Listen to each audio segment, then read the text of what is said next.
Ambitieux, ambitieuse, j'espère que tu vas bien. Ok, on continue. Tu reconnais le cadre, hein. On est sur les idées, les fausses idées que les banlieusards ont, les idées qui ont la dent dure, les idées qu'on propage et des fois qui n'ont aucun sens. Toutes ces idées-là, on va essayer de creuser l'abcès et de faire en sorte que, à la fin de cette vidéo, tout simplement que tu puisses avoir d'autres idées, en vrai. Donc aujourd'hui, on va parler de cette idée qui a la dent dure. Si j'ai de l'oseille, si j'ai de l'argent, je préfère m'acheter un beau sac ou une belle montre plutôt que de l'immobilier. Je te dis à tout de suite.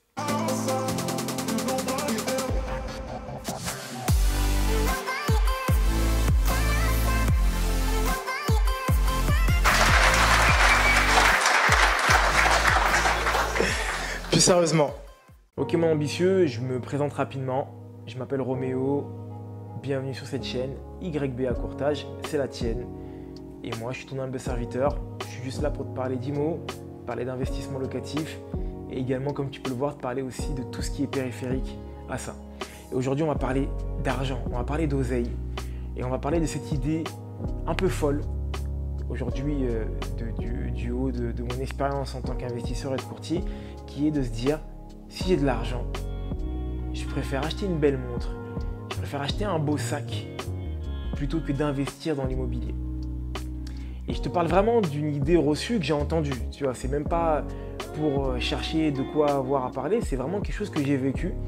Et d'ailleurs, un gros coucou à celui qui le disait parce qu'on a pu le faire changer d'avis, donc c'est une très bonne chose. Je sais que tu te reconnaîtras. Alors je trouve que c'est une idée qui est un petit peu folle. Alors bien sûr, on parle d'objets dits de luxe, hein, que ce soit la montre qui vaut 15 000, 20 000, 30 000 euros ou je ne sais, et le sac qui en vaut tout autant, voire même plus des fois. C'est une idée qui me semble farfelue pour plusieurs raisons. Il y a des avantages et des inconvénients, on va en parler aussi. Toutefois, je voulais d'abord mettre les choses dans le cadre. Je sais que les fans de montres, et j'en connais, et je ne suis pas un fan de montres, je suis un petit amateur de montres, donc je ne suis pas un fan de montres. Donc je comprends ce principe qui est de se dire, en fait, je protège mon argent à l'idée de le mettre dans une montre, dans un objet de luxe qui a de la valeur. Il faut vraiment que tu te dises que je comprends, d'accord? Je comprends totalement ce que tu peux me dire pour tous les fans de montres et de sacs. Je sais ce que vous allez me dire. Oui, mais Kardashian, elle a un sac qui vaut 1 million d'euros aujourd'hui, donc si besoin, on peut les remettre en cash, etc. Ou je ne sais qui, il a une Omega qui vaut tant, etc., etc. Tout ça, je comprends, mais toi et moi, on est lambda, d'accord?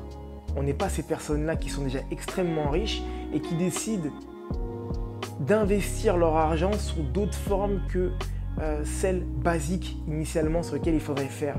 Commencer par le début, d'accord? Pour la simple et bonne raison qu'ils ont tellement d'oseille, ils ont tellement d'argent qu'ils sont obligés en fait de diversifier. C'est une obligation pour eux et leur logique elle est très bonne.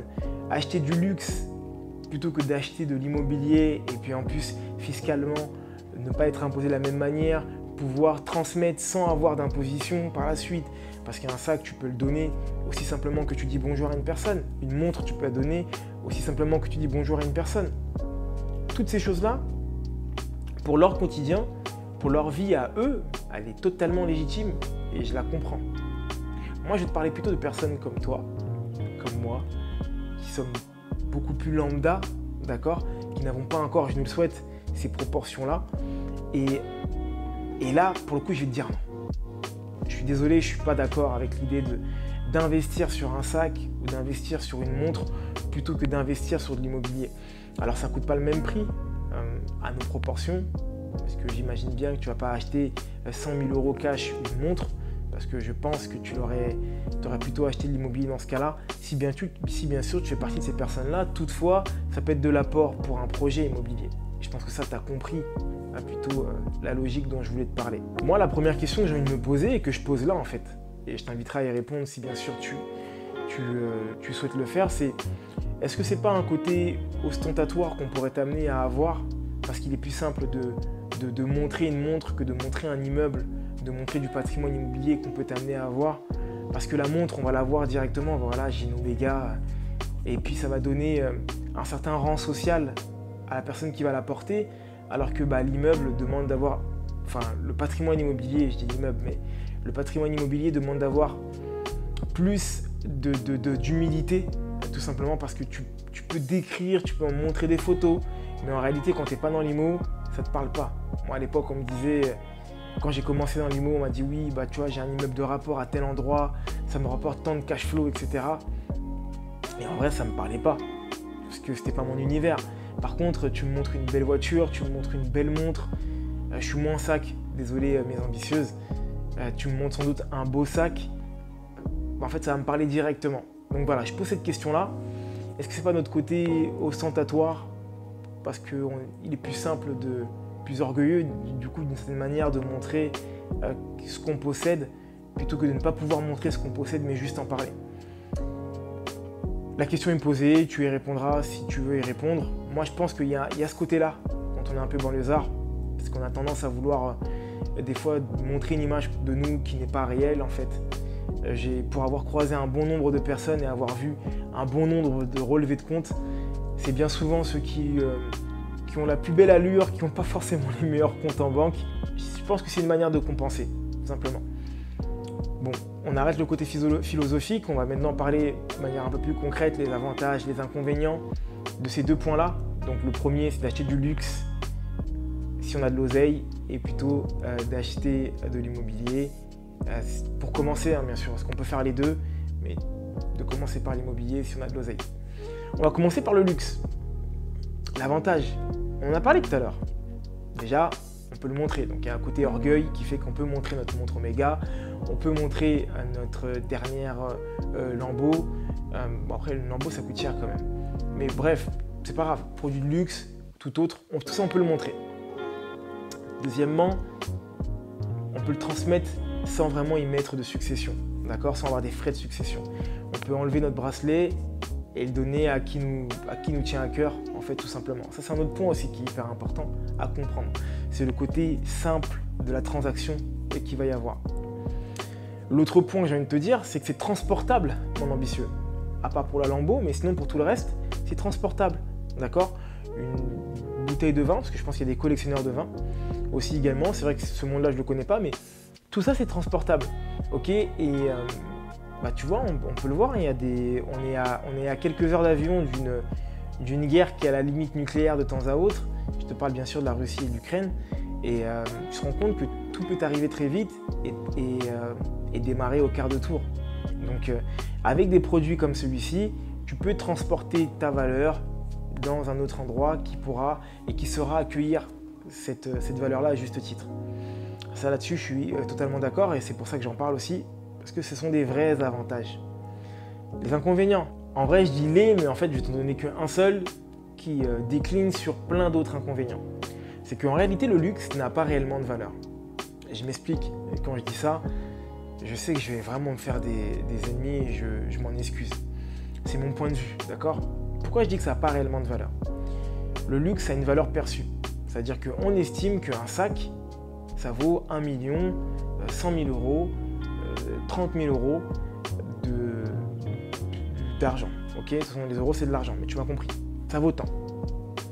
Mais c'est une estimation qu'un certain nombre de personnes ont décidé de faire pour donner de la valeur à ce produit-là. Mais en réalité, ce produit-là n'a que pour seul effet que de porter des affaires. C'est aussi simple que ça, quand on prend l'exemple d'un sac. Pareil pour le cadre d'une montre. Une montre vaut peut-être 15, 20 000, 30 000. Franchement, je ne m'y connais pas assez, il doit y avoir des prix qui doivent être exorbitants. Mais le principe d'une montre, aussi qualitative qu'elle puisse être, est de donner l'heure. Rien de plus. Donc ça ne répond pas à un besoin réel que l'être humain il a. Tu comprends quand je dis que ça n'a pas réellement de valeur? C'est dans ce sens-là.